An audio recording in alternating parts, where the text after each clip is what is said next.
Hi everyone! Today I'm going to show you how to make my homemade marinara sauce. Now I have a recipe on my channel already, but it's not traditionally how I usually make it. That particular video was out of a lot of vegetables I normally put in my marinara sauce. So today I'm going to show you how I do it. Now I start out, we got a ton of tomatoes from the garden, so we're going to be roasting 2 pans. Now, you could set your oven to 400 if you don't want them to roast that long. I find that if I roast them on a lower setting at 350 and a little bit longer, the sweetness of the tomato develops a lot more and gives it a lot more character than if it was just jacked up really high and things like that. So, all I do is, for the bigger tomatoes, I want to cut them in half. Otherwise, you'll be waiting all day long for these things to roast. So I have some regular tomatoes. I have some San Marzano tomatoes.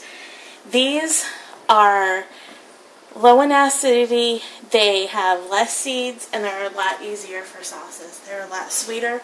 And I already did one batch of sauce, I think, just a couple of days ago.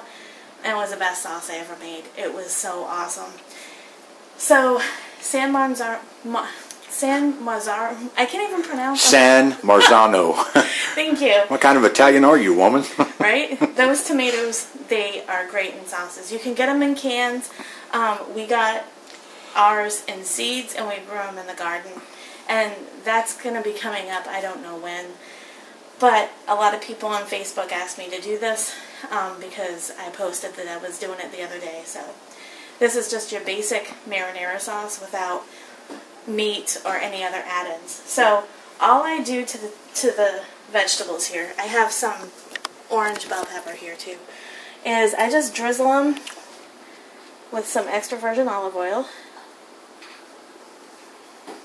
And you don't need a whole lot of oil. I'm just putting oil on here to basically let the salt and pepper stick to the vegetables. Because they'll release their own juices as they roast. And you can throw in a couple of garlic cloves on here too and let them roast. Just be mindful that the garlic cloves are going to roast a lot faster than the rest of the vegetables. And then we're just going to sprinkle with some salt and pepper. Now, this is going to look like a lot of salt and pepper, but it's really not. It's like anything else.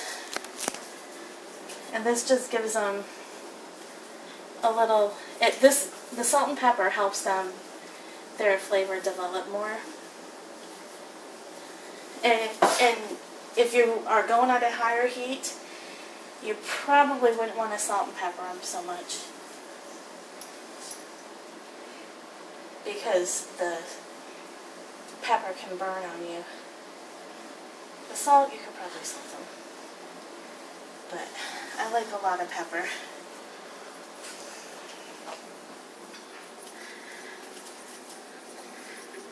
Okay, now this is usually the base for any type of sauce I'm making. If I'm making lasagna, this is how I start out making the sauce. If I'm making pizza sauce from scratch, this is how I start it. So this is a starter for any tomato-based sauce.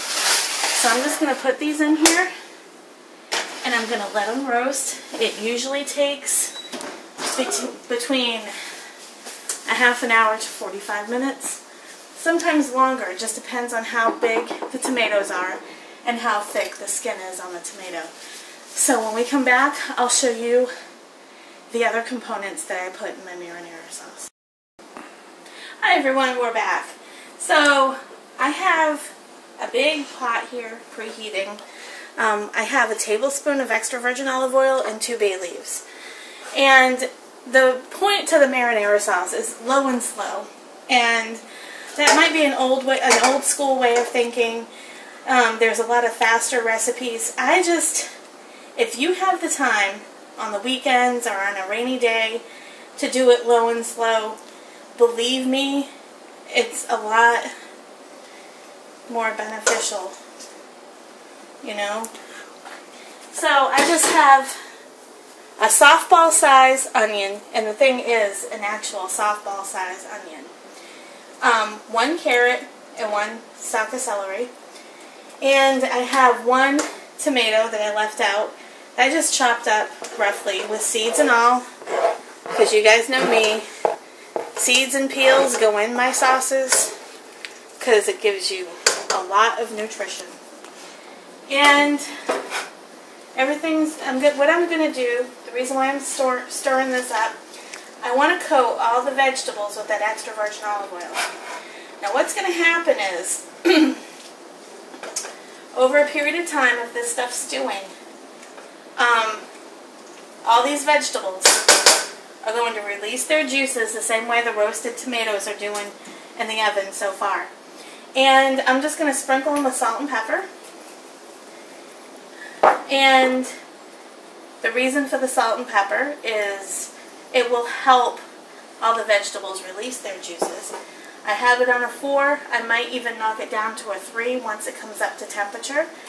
But for right now it's at a 4. And I'm just going to pop a lid on it and just let it go. Oh, well, no, I'm not.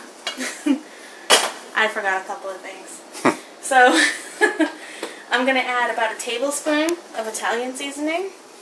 This is where I add my seasonings, and you'll see why. I add them right now because all these flavors are going to meld together. And about 2 tablespoons worth of parsley flakes. And now we're going to pop a lid on it. We're going to let all those flavors marry up, and all the vegetables will release all kinds of wonderful juices, and that makes for a great marinara sauce. I finally diced up everything. Oh, and I have 3 cloves of garlic in here as well. So we'll be back, and I'll show you the next step. Hi everyone. So our tomatoes are done roasting. I should probably shut the oven off. And I went ahead because I had 2 batches, and I pureed 1, and I already poured it in here with the vegetables. They were all soft and liquidy and stuff. And the other batch I have in my blender. So you don't have to use a fancy food processor at all. If you have a blender, this will probably work a little bit better than your food processor.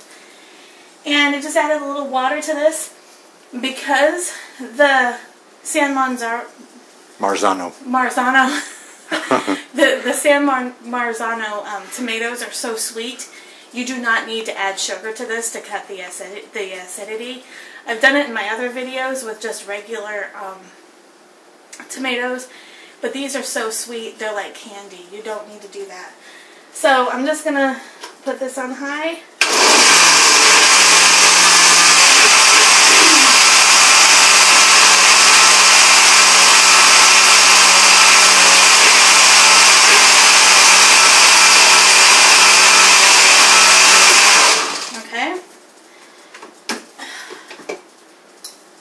See how it just kind of took out just blended up those seeds and everything.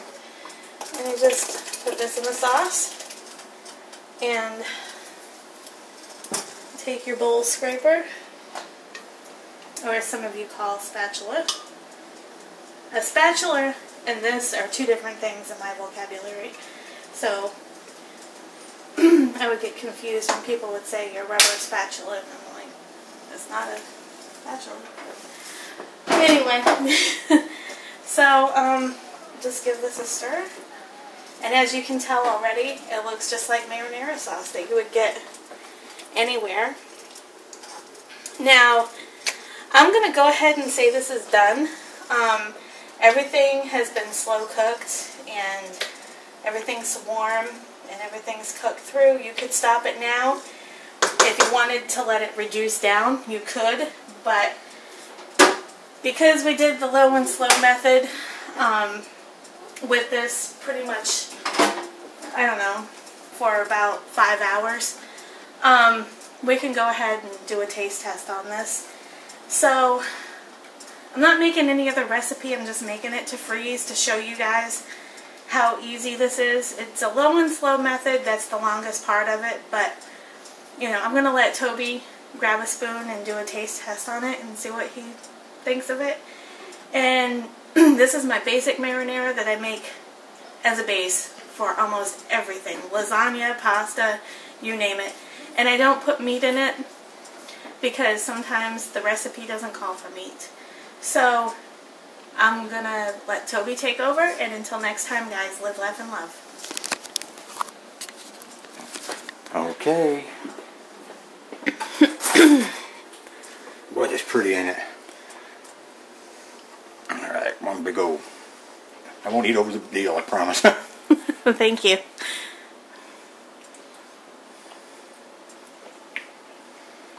Mamma mia. That is outstanding, folks.